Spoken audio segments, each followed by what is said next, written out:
இன்னைக்கு ஒவ்வொருவரும் பயப்படுறோம் ஒவ்வொரு காரியத்தை குறித்து. வேதம் சொல்கிறது அதில் அதே 16ஆம் வசனம், எனக்கு உம்முடைய வார்த்தைகள் எனக்கு சந்தோஷமும் என் இருதயத்துக்கு மகிழ்ச்சியுமாய் இருந்தது. அவருடைய வார்த்தை நமக்கு அப்படிதான் இருக்கணும்.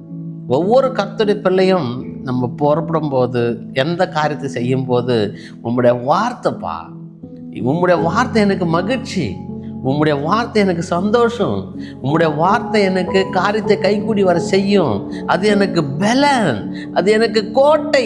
உம்முடைய வார்த்தை கிடைத்த உடனே மகிழ்ச்சியா இருந்தது.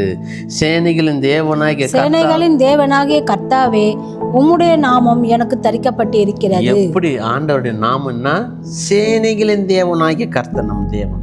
சாதாரணமான தேவன் கிடையாது. நாம தான் பயப்படுறோம். சேனைன்னா அதிகமான ஒரு படை, ஒரு இராணுவ படை.